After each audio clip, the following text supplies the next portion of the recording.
Hello दोस्तों, स्वागत है आपका सीरीज के 7वें वीडियो में। यह वीडियो बहुत ज़्यादा मज़ेदार और इंटरेस्टिंग होने वाला है। इस वीडियो में हम ये समझने वाले हैं, ये 7वां वीडियो। पिछले वीडियो में मैंने आपको पादपों में श्वसन समझा दिया कि पादप जो है ऑक्सीजन कैसे लेते हैं और CO2 वगैरह कैसे आदान प्रदान उनमें होता है। अब बारी है जलीय जीवों में श्वसन। इस वीडियो में हम दो ही टॉपिकों पर चर्चा करेंगे। पहला होगा जलीय जीवों में श्वसन, यानी कि जो जल में रहने वाले जीव हैं उनमें जो श्वसन होता है वो किस प्रकार होता है। और दूसरा हमारा टॉपिक ये होगा कि जो स्थलीय जीव होते हैं जैसे कि गाय, भैंस, बकरी वगैरह, इनमें श्वसन कैसे होता है। तो देखते हैं पहला टॉपिक और समझते हैं बारीकी से।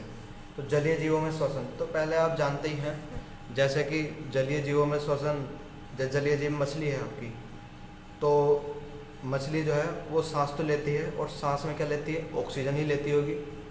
नॉर्मल बात है, जाहिर सी बात है कि जितने भी जीव हैं सब सांस लेते हैं तो ऑक्सीजन ही लेते हैं और कुछ तो लेते नहीं हैं। और पादपों को छोड़कर पादप तो CO2 लेते हैं, खैर वो बात अलग है। पर जो आपके जीव हैं वो तो ऑक्सीजन ही लेंगे ना। तो देखो बात समझो, वायुमंडल में तो बहुत सारी ऑक्सीजन है, बट जो जल है उसमें ऑक्सीजन की मात्रा जो है थोड़ी कम है। क्योंकि वायुमंडल में तो हम रह रहे हैं, वायुमंडल में तो कितनी मर्जी ऑक्सीजन ले लो, कोई रोक टोक नहीं है, कितनी मर्जी ऑक्सीजन ले लो कोई रोक टोक नहीं है, और आसानी से ले सकते हैं क्योंकि पूरा वायुमंडल ही ऑक्सीजन और अदर गैसों से भरा हुआ है।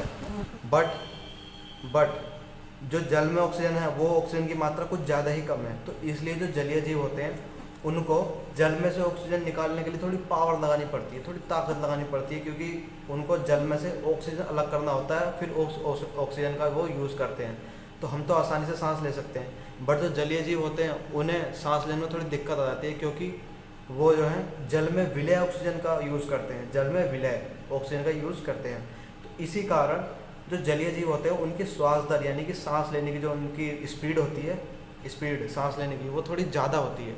समझ के क्यों होती है ज़्यादा, क्योंकि ऑक्सीजन तो कम है और उनको सांस लेनी है, तो वो मतलब कम सांस ले पाते हैं, और ऑक्सीजन की मात्रा जो है जल में कम है और उन्हें सांस जो जल्दी जल्दी लेनी होती है। तो इस वजह से उनकी जो सांस लेने की दर होती है वो और तेज हो जाती है, क्योंकि ऑक्सीजन जो है वो जल में कम है और हमें सांस तो लेना ही है। यदि आप ऐसा समझो, आपको बंद कमरे में, बिल्कुल किसी बंद कमरे में आपको डाल दिया जाए, तो उस कमरे में ऑक्सीजन की कमी होती जाएगी, और जैसे जैसे ऑक्सीजन की कमी होती जाएगी आपकी सांस लेने की दर जो है वो बढ़ती चली जाएगी, सांस लेने की दर जो है वो बढ़ती चली जाएगी। ये और यही जो रूल है आपका, यही उस पर फॉलो होता है मछली पर, जो जलीय जीव होते हैं उनमें, क्योंकि ऑक्सीजन होती है कम, अब सांस तो लेनी पड़ेगी, तो इसलिए जो है उनकी जो श्वास दर होती है वो तेज होती है। समझ गए इस बात को। तो देखिए, जलीय जीव श्वसन के लिए जल में विलय ऑक्सीजन का उपयोग करते हैं। जल में विलय ऑक्सीजन की मात्रा वायु में मिली ऑक्सीजन की मात्रा से बहुत कम होती है। जैसे कि मैंने आपको बता दिया, जल में इतनी ऑक्सीजन नहीं मिलेगी जितनी हमें वायुमंडल में मिल रही है, जितनी मर्जी उतनी लो, जल में नहीं मिलेगी इतनी ऑक्सीजन। यही कारण है कि जलीय जीवों की श्वास दर स्थलीय जीवों से अधिक होती है। स्थलीय जीव मतलब जो जमीन पर रहते हैं, और जलीय जीव जो जल में रहते हैं। तो यही कारण है कि जो जलीय जीव होते हैं, मछली को आप कभी निकाल कर देखना, उसकी जो सांस लेने की स्पीड होगी बहुत तेज होगी। तो यही कारण है मछली अपने मुंह, अब देखते हैं कि मछली कैसे सांस लेती है।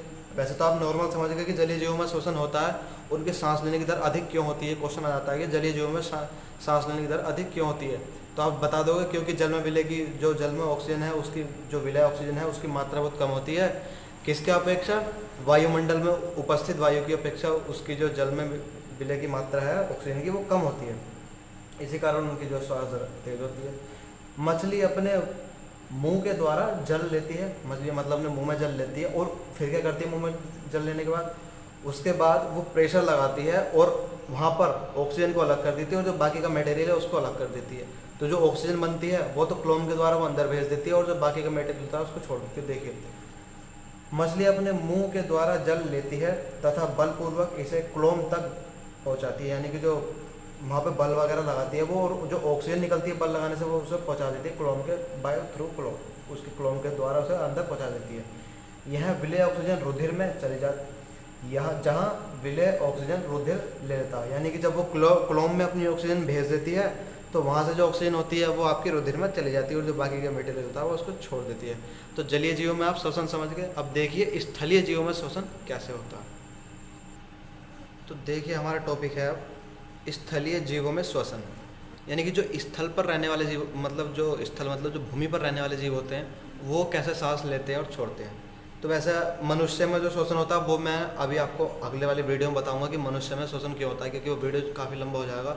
तो इसलिए मैं मनुष्य में श्वसन नहीं बता पाऊंगा इस टॉपिक पर। इसमें इतने ही बताऊंगा जो जानवर होते हैं वो कैसे सांस वगैरह लेते हैं। तो आप इतना जानते हैं कि जो भी जीव है जो पृथ्वी पर मतलब जो धरती पर रह रहा है, जो स्थल पर रह रहा है, वो वायुमंडल में उपस्थित ऑक्सीजन का उपयोग करेगा। तो देखिए स्थलीय जीव श्वसन के लिए वायुमंडल की ऑक्सीजन का उपयोग करते हैं। विभिन्न जीवों में यह ऑक्सीजन भिन्न भिन्न अंगों द्वारा अवशोषित की जाती है। यानी कि जो बहुत सारे जीव रहते हैं इस धरती पर, वो अलग अलग अंगों से सांस लेते हैं और छोड़ते हैं। हम फेफड़ों से लेते हैं, मेंढक होता है वो आपका त्वचा से भी ले लेता है, और केंचुआ होता है वो त्वचा से ले लेता है। और भी बहुत सारे जीव हैं जो अलग अलग अंगों से सांस लेते हैं, बहुत अलग अलग अंगों से सांस लेते हैं। जीव जंतुओं की श्वसन सतह जैसे मानव जीव जंतुओं की श्वसन सतह जैसे मानव में कोशिकाओं तथा मेंढक व केंचुआ में त्वचा। इतना समझो पहले, जीव जंतुओं की श्वसन सतह में ऑक्सीजन व CO2 का आदान प्रदान आर पार होता है, इसलिए यह सतह बहुत पतली व मुलायम होती है। आपने केंचुआ देखा होगा, केंचुआ की जो सतह होती है वो बहुत ही चिकनी होती है। क्यों होती है चिकनी? क्योंकि उसके द्वारा मतलब जो उसकी सतह होती है उसके द्वारा CO2 और O2 का आदान प्रदान डायरेक्टली होता है। वो अपनी, जैसे मेरी चमड़ी है, ये स्किन है, स्किन के द्वारा ही वो जो केंचुआ होता है वो सांस लेता है और छोड़ता है। इसलिए उसकी जो श्वसन सतह होती है वो चिकनी होती है। समझ गए क्यों होती है चिकनी? चिकनी इसलिए होती है क्योंकि वह इसी चमड़ी के द्वारा ऑक्सीजन लेगा, मतलब ऐसे ही एब्जॉर्ब करेगा और इससे ही वो CO2 जो है छोड़ देता है। तो इसी कारण जो उसकी श्वसन सतह जो होती है चिकनी होती है। और दूसरा एग्जाम्पल है मेंढक। मेंढक की जो सतह होती है वो भी चिकनी होती है, क्योंकि वो कभी कभी जो है कंडीशन के हिसाब से मेंढक सांस लेता है। यदि वह धरती के अंदर है तो सांस लेगा वो आपकी त्वचा से, और जब धरती के अंदर होगा तो उसकी वो त्वचा से अपनी सांस लेगा।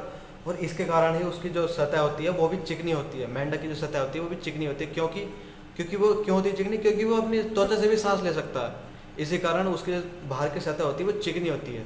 समझ गए? और हमारे अंदर हमारी श्वसन सतह क्या है? यानी कि जो ऑक्सीजन अंदर आ रही है और जो बाहर जा रही है वो किस चीज़ द्वारा आ रही है? तो हमारे अंदर फेफड़े होते हैं, फेफड़ों के अंदर होती है कोशिकाएं।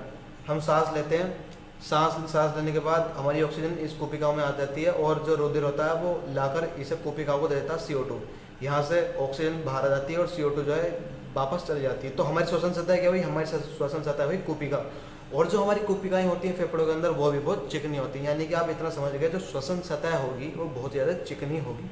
तो देखिए, जीव जंतुओं की श्वसन सतह जैसे मानव में कोशिकाएं तथा मेंढक व केंचुए में त्वचा। अब आप समझे, जो हमारी श्वसन सतह क्या है? हमारी श्वसन सतह है कोशिकाएं, और मेंढक व केंचुए में क्या है? त्वचा। क्योंकि मेंढक और केंचुए में क्या चिकनी चीज़ होती है? त्वचा, जिसके द्वारा वह ऑक्सीजन डायरेक्टली लेते और छोड़ते हैं।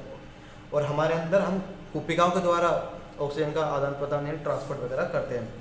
तो जीव जंतुओं की श्वसन सतह में ऑक्सीजन व CO2 का आदान प्रदान आर पार होता है, इसलिए यह सतह बहुत पतली व मुलायम होती है। आपने देखा होगा केंचुए की जो सतह होती है वो पतली व मुलायम होती है। जैसे मेंढक व केंचुए की श्वसन सतह, उनकी त्वचा जो बहुत मुलायम व चिकनी होती है। आपने देखा ही होगा, जो आपके केंचुए वगैरह होते हैं उनकी जो सतह होती है वो बहुत ही चिकनी और मुलायम होती है। और हमारी श्वसन सतह क्या है? हमारी श्वसन सतह है कोशिकाएं। तो ये वीडियो बहुत छोटी थी, मतलब ज़्यादा बड़ी भी नहीं थी, ज़्यादा छोटी भी नहीं थी। तो अब अगली वीडियो में हम ये समझेंगे कि मानव में श्वसन किस तरह से होता है। तो दोस्तों, अगर वीडियो पसंद आई तो वीडियो को लाइक कर देना और चैनल को कर देना सब्सक्राइब, अगर यदि आपने ना करा हो तो। मिलते हैं नेक्स्ट वीडियो में, तब तक पढ़ते रहें।